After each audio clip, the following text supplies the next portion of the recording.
அஸ்ஸலாமு அலைக்கும் வரஹ்மத்துல்லாஹி வபரகாத்துஹு. அவுது பில்லாஹி மினஷ் ஷைத்தானிர் ரஜீம். பிஸ்மில்லாஹிர் ரஹ்மானிர் ரஹீம். நிறைவுடைய வாழ்வழித்து நெடுநிலத்தை காப்பதற்கு மறையளித்த மன்னவனுக்கே மாபெரும் புகழ் அனைத்தும். அல்லாஹ்வின் பெரும் கிருபையால் நாம் பல பயான்களை பார்த்திருக்கின்றோம். தீனுடைய விஷயங்களை நிறைய கேட்டிருக்கின்றோம். இன்ஷா அல்லாஹ் அல்லாஹு தாலா நம் அனைவருக்கும் அதன்படி வாழக்கூடிய பாக்கியத்தை தந்தல் புரிவானாக. ஆமீன். நாம் தீனுடைய விஷயங்களை சரியான முறையில் படித்து அதன்படி நடந்து நம்மை வழிகேட்டிலிருந்தும் ஷைத்தானின் பாதையிலிருந்தும் பாதுகாத்து நன்மையில் நிலைத்திருக்க செய்யக்கூடிய 2 விஷயங்கள் முஹம்மது நபி ஸல்லல்லாஹு அலைஹி வஸல்லம் அவர்கள் கூறியிருக்கின்றார்கள். 2 விஷயங்களை நான் விட்டு செல்கின்றேன், அவற்றை நீங்கள் பற்றி பிடித்துக் கொள்ளுங்கள், அப்பொழுது காலமெல்லாம் வழி தவற மாட்டீர்கள். 1 குர்ஆன், 2வது அல்லாஹுடைய தூதர் முஹம்மது நபி ஸல்லல்லாஹு அலைஹி வஸல்லம் அவர்களை பின்பற்றி வாழக்கூடிய சுன்னத்தான வழிமுறை. உமர் பின் கத்தாப் ரலியல்லாஹு அன்ஹு முஅத்தா இமாம் மாலிக் 1395வது ஹதீஸில் கூறப்பட்டுள்ளது. ஆகவே நாம் பயான்களின் மூலமும் நபி ஸல்லல்லாஹு அலைஹி வஸல்லம் அவர்களுடைய சுன்னத்துக்களை தெரிந்து கொண்டு அதன்படி வாழ்க்கையை மாற்றி நடந்து நல்லபடியாக நடக்க எல்லாம் வல்ல அல்லாஹ் நம் அனைவருக்கும் கிருபை செய்வானாக. ஆமீன். இன்ஷா அல்லாஹ். தொழுகையின் முறை பகுதி 9வதாக. இந்த பகுதியில் உள்ளச்சத்தை பற்றி குர்ஆனில் அல்லாஹ் கூறிய வசனங்களையும் உள்ளச்சத்தோடு எப்படி தொழுக வேண்டும் என்பதை பற்றிய முஹம்மது நபி ஸல்லல்லாஹு அலைஹி வஸல்லம் அவர்கள் கூறிய சில ஹதீஸ்களையும் இந்த பயானில் பார்க்கலாம். பொறுமையோடும் கவனமாகவும் முழுமையாகவும் கேளுங்கள், மற்றவர்களுக்கும் பகிர்ந்து அல்லாஹு தாலாவிடத்தில் நற்கூலியை பெற்றுக்கொள்ளுங்கள். அல்லாஹு தாலா குர்ஆனில் 2வது சூராவின் 45வது வசனத்தில், எத்தகைய கஷ்டத்திலும் நீங்கள் பொறுமையை கொண்டு தொழுது அல்லாஹ்விடத்தில் உதவி தேடுங்கள், ஆனால் நிச்சயமாக இது உள்ளச்சம் உடையவர்களுக்கே தவிர மற்றவர்களுக்கு மிகவும் பளுவாக இருக்கும். குறிப்பு: பொறுமை என்பது மனிதன் தன் மனோ இச்சைகளை அடக்குவது, மேலும் அல்லாஹு தாலாவுடைய அனைத்து சட்டங்களையும் நிறைவேற்றுவது, மேலும் கஷ்டங்களை சகித்து கொள்வதும் பொறுமைதான். இந்த ஆயத்தின் மூலம் தீனின்படி அமல் செய்ய பொறுமையின் மூலமும் தொழுகையின் மூலமும் உதவி தேட வேண்டும் என்று கட்டளையிடப்பட்டிருக்கின்றது. நூல் கஸ்ஃபுர் ரஹ்மான். அல்லாஹு தாலா 2வது சூராவின் 238வது வசனத்தில், நம்பிக்கையாளர்களே, அனைத்து தொழுகைகளையும் குறிப்பாக நடு தொழுகைகளையும் நேரம் தவறாமல் பேணி தொழுது கொள்ளுங்கள், மேலும் தொழுகையில் அல்லாஹுக்கு பயந்து மிகவும் உள்ளச்சத்தோடு நில்லுங்கள். 23வது சூராவின் முதல் 2 வசனங்களில் அல்லாஹ் கூறுகிறான், நம்பிக்கையாளர்கள் நிச்சயமாக வெற்றியடைந்து விட்டார்கள், அவர்கள் மிக உள்ளச்சத்தோடு தொழுவார்கள். இது போன்ற இன்னும் நிறைய வசனங்கள் குர்ஆனில் அல்லாஹ் தாலா தொழுகையை பற்றி கூறியிருக்கின்றான். இப்பொழுது முஹம்மது நபி ஸல்லல்லாஹு அலைஹி வஸல்லம் அவர்கள் சொன்ன சில ஹதீஸ்களை பார்க்கலாம். 412வது ஹதீஸ். எந்த ஒரு முஸ்லிமான மனிதன் ஃபர்லான தொழுகையின் நேரம் வந்தவோடு நல்ல முறையில் ஒழு செய்து மிகவும் பயபக்தியோடு தொழுது அதில் நல்லவிதமாக ருக்குவும் செய்கிறார், மேலும் பெரும் பாவங்கள் ஈடுபடாமல் இருக்கும் வரை அந்த தொழுகை அவருக்கு முந்தைய பாவங்களுக்கு பரிகாரமாக ஆகிவிடும். மேலும் தொழுகையின் இந்த சிறப்பு அவருக்கு எப்போதும் கிடைத்து கொண்டே இருக்கும் என்று ரசூலுல்லாஹி ஸல்லல்லாஹு அலைஹி வஸல்லம் அவர்கள் கூறியதாக உஸ்மான் ரலியல்லாஹு அன்ஹு அவர்கள் அறிவித்திருக்கின்றார்கள். தொழுகையில் உள்ளச்சம் என்பது உள்ளத்திலே அல்லாஹ்வுடைய கண்ணியமும் பயமும் ஏற்பட வேண்டும், மேலும் உடல் உறுப்புகளும் அமைதியாக இருக்க வேண்டும். தொழுகையின் நிலையிலேயே சஜ்தாவுடைய இடத்தை பார்ப்பதும், ருக்குவில் கால் விரல்கள் பார்ப்பதும், சஜ்தாவிலே மூக்கை பார்ப்பதும், இருப்பில் மடியை பார்ப்பதும் உள்ளச்சத்தில் கட்டுப்பட்டதாகும். நூல் பயானுல் குர்ஆன். ஹஸ்ரத் ஜெயித் இப்னு காலித் அல் ஜுஹனி ரலியல்லாஹு அன்ஹு அவர்கள் அறிவிக்கின்றார்கள், யார் நல்ல முறையில் ஒழு செய்து 2 ரக்காத்துக்கள் மறதி ஏற்படாமல் அல்லாஹு தாலாவின் பக்கம் பரிபூர்ணமாக முன்னோக்கி தொழுகின்றார்களோ அவர்களுடைய முந்தைய பாவங்கள் அனைத்தும் மன்னிக்கப்படுகின்றன என்று ரசூலுல்லாஹி ஸல்லல்லாஹு அலைஹி வஸல்லம் அவர்கள் கூறினார்கள்.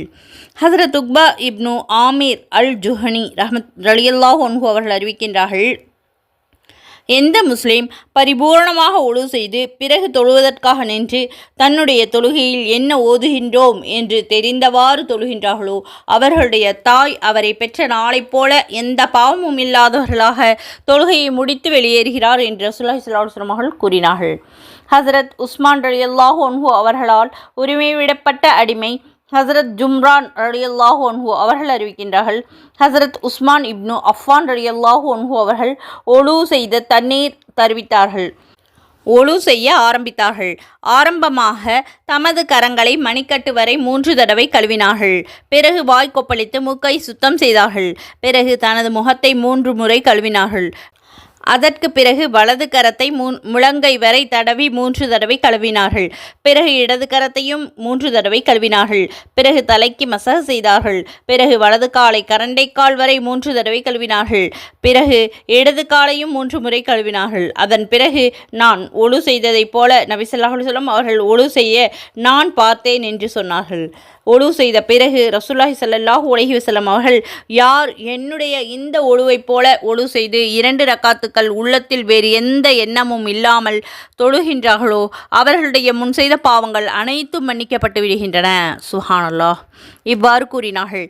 இப்படி ஒழு செய்வது தொழுகைக்காக உள்ள பரிபூர்ணமாக ஒழுவாகும் என்று நமது உலமாக்கள் கூறியிருக்கின்றார்கள் என ஹஸரத் இப்னு ஷிஹாப் ரஹ்மத்துல்லாஹி அலைஹி அவர்கள் சொல்லியிருக்கின்றார்கள். நூல் முஸ்லிம். யார் நல்ல முறையில் ஒழு செய்த பிறகு 2 ரக்காத்துக்களோ அல்லது 4 ரக்காத்துக்களோ அந்த தொழுகையில் நல்ல முறையில் ருக்கு செய்து பயபக்தியோடு தொழுது பிறகு அல்லாஹ்விடம் பாவ மன்னிப்பு தேடினால் அவருக்கு மன்னிப்பு வழங்கப்படும் என்று ரசூலுல்லாஹி ஸல்லல்லாஹு அலைஹி வஸல்லம் அவர்கள் கூறியதாக தான் கேட்டதாக அபூ தர்தா ரலியல்லாஹு அன்ஹு அவர்கள் கூறுகிறார்கள். நூல் முஸ்னத் அஹ்மத்.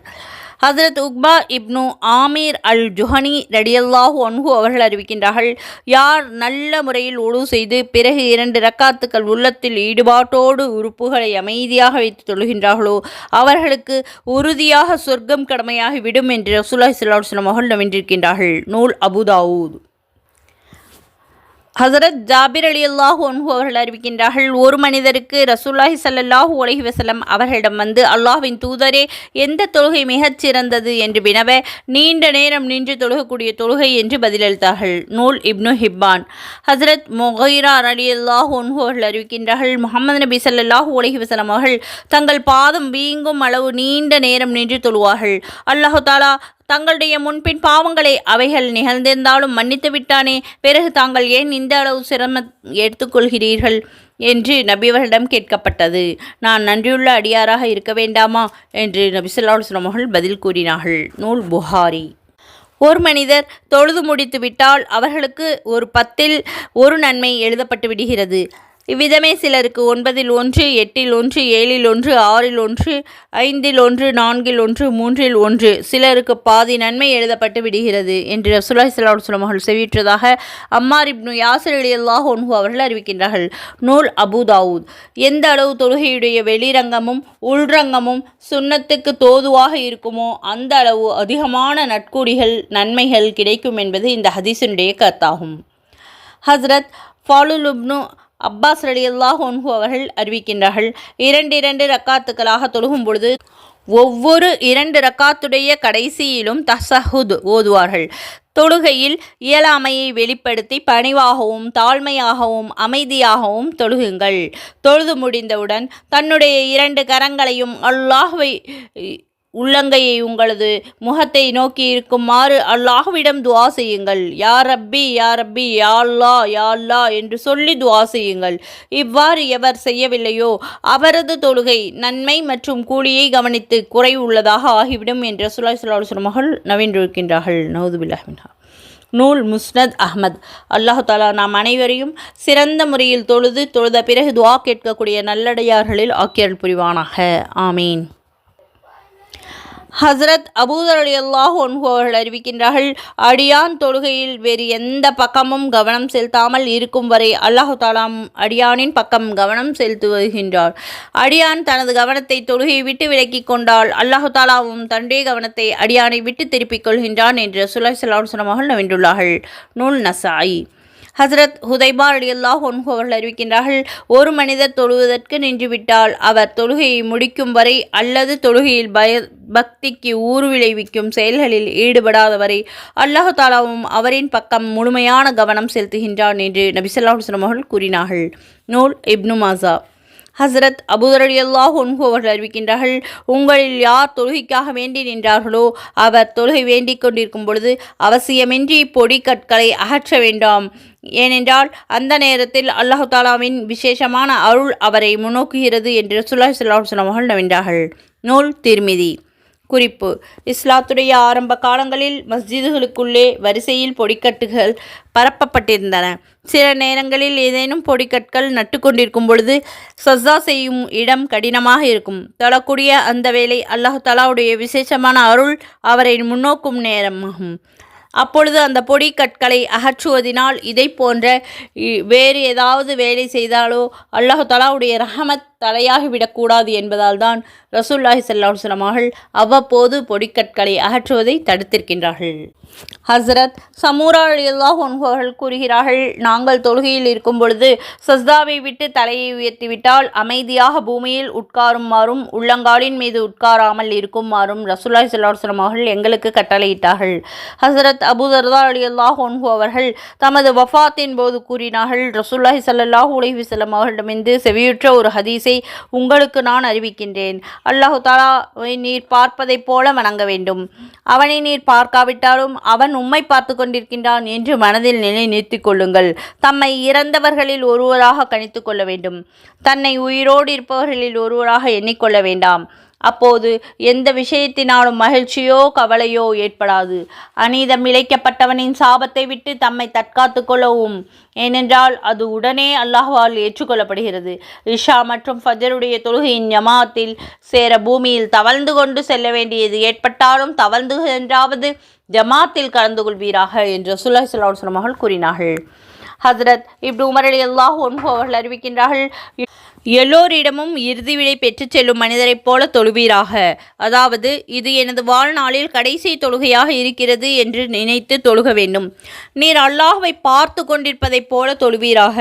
இந்த நிலை உண்டாகிவிட்டால் குறைந்தது அல்லாஹ் உம்மை பார்த்து கொண்டிருக்கின்றான் என்ற நினைப்பாவது வந்துவிட வேண்டும் என்று ரசூலுல்லாஹி ஸல்லல்லாஹு அலைஹி வஸல்லம் அவர்கள் கூறினார்கள். ஹஸ்ரத் அப்துல்லா ரலியல்லாஹு அன்ஹு அவர்கள் கூறுகிறார்கள், இஸ்லாத்தின் ஆரம்ப காலத்தில் ரசூலுல்லாஹி ஸல்லல்லாஹு அலைஹி வஸல்லம் அவர்கள் தொழுது கொண்டிருக்கும் பொழுது நாங்கள் அவர்களுக்கு சலாம் சொல்பவர்களாக இருந்தோம். நபி ஸல்லல்லாஹு அலைஹி வஸல்லம் அவர்கள் எங்கள் சலாமுக்கு பதில் சொல்லிக் கொண்டிருந்தார்கள். நாங்கள் நஜ்ஜாஜி மன்னரிடமிருந்து திரும்பி வந்து முன்னால் உள்ள பழக்கத்திற்கு தோதுவாக நபி ஸல்லல்லாஹு அலைஹி வஸல்லம் அவர்களுக்கு சலாம் சொன்னோம். அவர்கள் எங்களுக்கு பதில் சொல்லவில்லை. அல்லாஹ்வின் தூதரே, முன்னர் தாங்கள் சலாம் சொன்னதற்கு நீங்கள் சலாம் பதில் சொல்லவில்லையே, எப்பொழுதும் பதில் சொல்வீர்கள், ஆனால் இந்த தடவை பதில் சொல்லவில்லையே என்று நாங்கள் கேட்டோம். அதற்கு தொழுகும் பொழுது தொழுகையில் மட்டும்தான் ஈடுபட வேண்டும் என்று நபி ஸல்லல்லாஹு அலைஹி வஸல்லம் அவர்கள் கூறினார்கள். நூல் முஸ்லிம். ரசூலுல்லாஹி ஸல்லல்லாஹு அலைஹி வஸல்லம் அவர்கள் தொழுது கொண்டிருக்கும் பொழுது அன்னாரின் புனிதமான நெஞ்சத்திலிருந்து அழுகையுடைய சத்தம் சுவாசத்துடைய தடையின் காரணமாக தீரிகையின் சத்தத்தைப் போல அழுகக்கூடிய சத்தம் தொடர்ந்து வந்து கொண்டிருப்பதை நான் கண்டேன் என்று அப்துல்லா ரலியல்லாஹு அன்ஹு அவர்கள் கூறுகிறார்கள். நூல் அபூ தாவூத். ஹஸ்ரத் இப்னு அப்பாஸ் ரலியல்லாஹு அன்ஹு அவர்கள் அறிவிக்கின்றார்கள், ஃபர்லு தொழுகைக்கு உதாரணம் தராசை போன்றதாகும். யார் தொழுகையை பரிபூர்ணமாக நிறைவேற்றுகின்றார்களோ அவர்களுக்கு முழு கூலி கிடைக்கும் என்று ரசூலுல்லாஹி ஸல்லல்லாஹு அலைஹி வஸல்லம் அவர்கள் கூறியிருக்கின்றார்கள். ஹஸ்ரத் உஸ்மான் இப்னு அபு தஸ்ரிஸ் ரலியல்லாஹு அன்ஹு அவர்கள் அறிவிக்கின்றார்கள், அடியான் தனது உடலோடு உள்ளத்தையும் ஈடுபடுத்தி செய்யும் செயலை அல்லாஹ் தஆலா ஏற்றுக்கொள்கின்றான் என்று ரசூலுல்லாஹி ஸல்லல்லாஹு அலைஹி வஸல்லம் அவர்கள் நவின்றிருக்கின்றார்கள். ஹஸ்ரத் அபூ ஹுரைரா ரலியல்லாஹு அன்ஹு அவர்கள் அறிவிக்கின்றார்கள், தொழுகைக்கு 3 பகுதிகள் இருக்கின்றன. அதாவது தொழுகையில் பரிபூர்ணமான கூலி அந்த 3 பகுதிகளாக சரியாக நிறைவேற்றினால் கிடைக்கும். சுத்தமாக இருப்பது 3இல் 1 பகுதியாகும். ருக்கூவில் செய்வது 3இல் 1 பகுதியாகும். சஜ்தா செய்வது 3இல் 1 பகுதியாகும். யார் ஒழுக்கங்களை பேணி தொழுகின்றார்களோ அவர்களுடைய தொழுகை ஒப்புக்கொள்ளப்படுகிறது. மேலும் அவருடைய ஏனைய அமல்களும் ஒப்புக்கொள்ளப்படுகின்றன. யார் தொழுகையை சரியில்லாததின் காரணமாக ஏற்றுக்கொள்ளப்படவில்லையோ அவருடைய மற்ற அமல்களும் ஒப்புக்கொள்ளப்படுவதில்லை என்று ரசூலுல்லாஹி ஸல்லல்லாஹு அலைஹி வஸல்லம் அவர்கள் கூறினார்கள். 433வது ஹதீஸ். ஹஸ்ரத் அபூ ஹுரைரா ரலியல்லாஹு அன்ஹு அவர்கள் அறிவிக்கின்றார்கள், ரசூலுல்லாஹி ஸல்லல்லாஹு அலைஹி வஸல்லம் அவர்கள் எங்களுக்கு அசர் தொழ வைத்தார்கள். அதற்கு பிறகு அவர்கள் ஒரு தோழரை தொழ பார்த்ததும், இன்னாரே, அல்லாஹ்வை அஞ்சிக் கொள்வீராக, அழகிய முறையில் தொழுகுவீர்களாக, நான் உங்களை பார்க்க மாட்டேன் என்று நினைத்து கொண்டீர்களா? எனக்கு முன்னால் உள்ளவற்றை பார்ப்பதைப் போல பின்னால் உள்ளவற்றையும் நான் பார்க்கின்றேன். உங்களுடைய தொழுகையை அழகிய முறையில் தொழுது கொள்ளுங்கள். உங்களது ருக்கூவையும் உங்களது சுஜூதையும் பரிபூரணமாக நிறைவேற்றுங்கள் என்று கூறினார்கள். நூல் இப்னு மாஜா. நபி ஸல்லல்லாஹு அலைஹி வஸல்லம் அவர்கள் தமக்கு பின் உள்ளவற்றையும் கண்டது நபி ஸல்லல்லாஹு அலைஹி வஸல்லம் அவருடைய முஅஜிசாக்களில் கட்டுப்பட்டதாகும். சுப்ஹானல்லாஹ். ரசூலுல்லாஹி ஸல்லல்லாஹு அலைஹி வஸல்லம் அவர்கள் ருக்கு செய்தால் கையுடைய விரல்களை விரித்தவாறு வைத்திருப்பார்கள். சஜ்தா செய்யும் பொழுது விரல்களை சேர்த்து வைத்திருப்பார்கள். வாயில் இப்னு ஹிஸர் ரலியல்லாஹு அன்ஹு அவர்கள் அறிவிக்கின்றார்கள். ஹசரத் அபூதர்தா ரலியல்லாஹு அன்ஹு அவர்கள் அறிவிக்கின்றார்கள், யார் 2 ரக்காத்தை பரிபூர்ணமாக ருக்கு சுஜூதை நிறைவேற்றி தொழுதுவிட்டு அதற்கு பிறகு அல்லாஹு தாலாவிடம் எதை கேட்கின்றார்களோ அதை அவருக்கு அல்லாஹு தாலா உடனேயோ அல்லது ஏதாவது நலவை கருதி கொஞ்சம் தாமதப்படுத்தியோ நிச்சயமாக கொடுக்கின்றான். நூல் தப்ரானி. 436வது ஹதீஸ். ஹசரத் அப்துல்லா அஸ்அரி ரலியல்லாஹு அன்ஹு அவர்கள் அறிவிக்கின்றார்கள், ருக்குவையும் பரிபூர்ணமாக செய்யாமல் சஜ்தாவிலேயும் பறவை கொத்துவதைப் போல தொழுபவர்கள் ஓரிரு பேரித்தம்பழங்களை சாப்பிட்டுவிட்டு அவரால் பசியை தீராமல் பசித்திருக்கக்கூடிய மனிதரை போன்றவர் ஆவார் என்று ரசூலுல்லாஹி ஸல்லல்லாஹு அலைஹி வஸல்லம் அவர்கள் நவின்றிருக்கின்றார்கள். நூல் தப்ரானி. ஹசரத் அபூதர்தா ரலியல்லாஹு அன்ஹு அவர்கள் அறிவிக்கின்றார்கள், இந்த உம்மத்தில் அனைத்துக்கும் முன்னதாக உள்ளச்சம் எடுக்கப்பட்டுவிடும். எந்த அளவென்றால் இந்த சமுதாயத்தில் உள்ளச்சம் உடையவர்கள் ஒருவரை கூட பார்க்க மாட்டீர்கள் என்று ரசூலுல்லாஹி ஸல்லல்லாஹு அலைஹி வஸல்லம் அவர்கள் கூறினார்கள். ஹசரத் அபு கதாதா ரலியல்லாஹு அன்ஹு அவர்கள் இருக்கின்றார்கள், மிக மோசமான திருடன் தனது தொழுகையில் திருடுபவன் என்று ரசூலுல்லாஹி ஸல்லல்லாஹு அலைஹி வஸல்லம் அவர்கள் கூறிய பொழுது, அல்லாஹ்வுடைய தூதரே ஸல்லல்லாஹு அலைஹி வஸல்லம் தொழுகையில் எவ்வாறு திருடுவான் என்று சஹாபாக்கள் கேட்டார்கள். ருக்கு சுஜூது சரியான முறையில் நிறைவேற்றாதவன் அல்லது ருக்கு சுஜூதில் தனது இடுப்பை சீராக வைக்காதவன் என்று முஹம்மது நபி ஸல்லல்லாஹு அலைஹி வஸல்லம் அவர்கள் கூறினார்கள். நூல் முஸ்னத் அஹ்மத். ஹசரத் அபூ ஹுரைரா ரலியல்லாஹு அன்ஹு அவர்கள் அறிவிக்கின்றார்கள், ருக்கு சுஜூதுக்கு இடையில் அதாவது சிறுநிலையில் தனது இடுப்பை நேராக வைக்காதவருடைய தொழுகையின் பக்கம் அல்லாஹு தாலா பார்க்கவே மாட்டான் என்று ரசூலுல்லாஹி ஸல்லல்லாஹு அலைஹி வஸல்லம் அவர்கள் கூறினார்கள். ஹசரத் ஆயிஷா ரலியல்லாஹு அன்ஹா அவர்கள் அறிவிக்கின்றார்கள், நான் ரசூலுல்லாஹி ஸல்லல்லாஹு அலைஹி வஸல்லம் அவர்களிடம் தொழுகையில் இங்கும் அங்கும் பார்ப்பதை பற்றி கேட்டேன். அது ஷைத்தான் மனிதனை தொழுகையை விட்டு ஏமாற்றி அபகரிப்பதாகும் என்று அவர்கள் பதிலளித்தார்கள். ஹசரத் ஜாபிர் இப்னு சமூரா ரலியல்லாஹு அன்ஹு அவர்கள் அறிவிக்கின்றார்கள், தொழுகையில் வானத்தின் பக்கம் பார்க்கக்கூடிய மக்கள் அதை அவர்கள் தவிர்க்கவும், இல்லையென்றால் அவர்களுடைய பார்வைகள் மேல் நோக்கியவாறே இருந்துவிடும் என்று ரசூலுல்லாஹி ஸல்லல்லாஹு அலைஹி வஸல்லம் அவர்கள் நவின்றார்கள். நூல் முஸ்லிம். ஹசரத் அபூ ஹுரைரா ரலியல்லாஹு அன்ஹு அவர்கள் அறிவிக்கின்றார்கள், ரசூலுல்லாஹி ஸல்லல்லாஹு அலைஹி வஸல்லம் அவர்கள் பள்ளிக்கு வந்தார்கள். வேறொரு தோழரும் பள்ளிக்கு வந்தார். தொழுதார். பிறகு ரசூலுல்லாஹி ஸல்லல்லாஹு அலைஹி வஸல்லம் அவர்களிடம் வந்து சலாம் சொன்னார். நபி ஸல்லல்லாஹு அலைஹி வஸல்லம் அவர்கள் சலாமுக்கு பதில் கூறிவிட்டு சென்று தொழுவீர்களாக, ஏனென்றால் நீ தொழவில்லை என்றார்கள். அவர் சென்று முன்பு தொழுததைப் போல பிறகு தொழுதுவிட்டு ரசூலுல்லாஹி ஸல்லல்லாஹு அலைஹி வஸல்லம் அவர்களிடம் வந்து சலாம் சொன்னார். சென்று தொழுவீர்களாக, ஏனென்றால் நீ தொழுகவில்லை என்று ரசூலுல்லாஹி ஸல்லல்லாஹு அலைஹி வஸல்லம் அவர்கள் கூறினார்கள். இவ்விதமாக 3 முறை நிகழ்ந்தது. அந்த தோழர் உண்மையை கொண்டு தங்களை நபியாக அனுப்பிய அல்லாஹ்வின் மீது ஆணையாக, இதைவிட சிறந்த முறையில் எனக்கு தொழுக தெரியாது, எனக்கு தொழுகையை கற்றுக் கொடுங்கள் என்று கேட்டார். நீர் தொழுக நின்று தக்பீர் சொல்வீராக, பிறகு குர்ஆனிலிருந்து உமக்கு முடிந்ததை ஓதிக்கொள்வீராக, பிறகு ருக்குவிற்கு சென்று நிம்மதியாக ருக்கு செய்வீர்களாக, பிறகு ருக்குவிலிருந்து எழுந்துவிட்டால் நிம்மதியாக நிற்பீராக, பிறகு சஜ்தாவிற்கு சென்று விட்டால் நிம்மதியாக சஜ்தா செய்வீராக, பிறகு சஜ்தாவிலிருந்து தலையை உயர்த்தி நிம்மதியாக உட்காருவீராக, இவை எல்லாவற்றிலும் உமது முழு தொழுகையிலும் நிறைவேற்றுவீராக என்று முஹம்மது நபி ஸல்லல்லாஹு அலைஹி வஸல்லம் அவர்கள் கூறினார்கள். நூல் புகாரி. அல்லாஹு தாலா நாம் அனைவருக்கும் நிம்மதியான முறையில் சரியான தொழுகையை தொழுகக்கூடிய பாக்கியத்தை தந்தருள்வானாக. ஆமீன். அல்ஹம்துலில்லாஹ். உள்ளச்சம் பற்றி பல ஹதீஸ்களை இந்த பயானில் பார்த்தோம். அல்லாஹு தாலா நாம் அனைவரும் உள்ளச்சத்தோடும் மன நிறைவோடும் தொழுகக்கூடிய பாக்கியத்தை நம் அனைவருக்கும் தந்தருள்வானாக. ஆமீன். பாங்கு சொன்னதை கேட்டவுடன் தொழுகக்கூடிய பாக்கியத்தை அல்லாஹு தாலா நம் அனைவருக்கும் தந்தருள்வானாக. ஆமீன். தொழுகையில் அல்லாஹுடைய பயத்தை தந்தருள்வானாக. ஆமீன். மன நிம்மதியோடு சரியான முறையில் தொழுது முடிந்த பிறகு துஆ கேட்கக்கூடிய நல்லடியார்கள் நம் அனைவரையும் ஆக்கியருள் புரிவானாக. ஆமீன். குர்ஆனை தஜ்வீதுடனும் தர்ஜுமாவுடனும் அனுதினமும் அழகிய முறையில் ஓதக்கூடிய பாக்கியத்தை அல்லாஹு தாலா நமக்கு தந்தருள்வானாக. ஆமீன். அல்லாஹு தாலா குர்ஆன் ஓதி அதன்படி நடக்கக்கூடிய பாக்கியத்தை நமக்கு தந்தருள்வானாக. ஆமீன். குர்ஆன் ஓதி மற்றவர்களுக்கும் கற்றுக் கொடுக்கக்கூடிய பாக்கியத்தை அல்லாஹு தாலா நம் அனைவருக்கும் தந்தருள் புரிவானாக. ஆமீன். கற்றதின்படி அமல் செய்யக்கூடிய பாக்கியத்தை தந்தருள்வானாக. ஆமீன். முஹம்மது நபி ஸல்லல்லாஹு அலைஹி வஸல்லம் அவர்கள் எதை சொன்னார்களோ அதன்படி கேட்டு நடக்கக்கூடிய பாக்கியத்தை நமக்கு தந்தருள்வானாக. ஆமீன். நபி ஸல்லல்லாஹு அலைஹி வஸல்லம் அவர்கள் எந்த தீங்கை விட்டு பாதுகாப்பு தேடினார்களோ அவை அனைத்தை விட்டு அல்லாஹு தாலா நம்மை பாதுகாப்பானாக. ஆமீன். மறுமையில் முகமது நபி ஸல்லல்லாஹு அலைஹி வஸல்லம் அவர்களுடைய சிபாரிஷை நமக்கு தந்தருள்வானாக. ஆமீன். நபி ஸல்லல்லாஹு அலைஹி வஸல்லம் அவர்களை கனவில் காணக்கூடிய பாக்கியத்தை தந்தருள்வானாக. ஆமீன். அல்லாஹு தாலா நம் அனைவருக்கும் சொர்க்கத்தை வாஜிபாக்கி நரகத்தை ஹராமாக்குவானாக. ஆமீன். அல்லாஹு தாலா நம் அனைவருக்கும் ஹஜ்ஜை நசீபாக்குவானாக. ஆமீன். அல்ஹம்துலில்லாஹ். இதுவரை பொறுமையாக பயான் கேட்டு மற்றும் துவாக்களை ஆமீன் சொன்னீர்கள். உங்கள் அனைவருக்கும் அல்லாஹு தாலா உடல் ஆரோக்கியத்தையும் உள்ள நலத்தையும் தந்தருள்வானாக. அல்லாஹு தாலா நம் அனைவருக்கும் ஹிதாயத்தை தந்தருள்வானாக. இதுவரை பொறுமையாக பயான் கேட்டவர்களுக்கு அல்லாஹு தாலா அதற்குரிய நட்குழியை தந்தருள்வானாக. ஜஸாக்கல்லாஹு ஹைரன் கசீரா. அஸ்ஸலாமு அலைக்கும் வரஹ்மத்துல்லாஹி வபரகாத்துஹு வ மஹ்ஃபிரத்துஹு.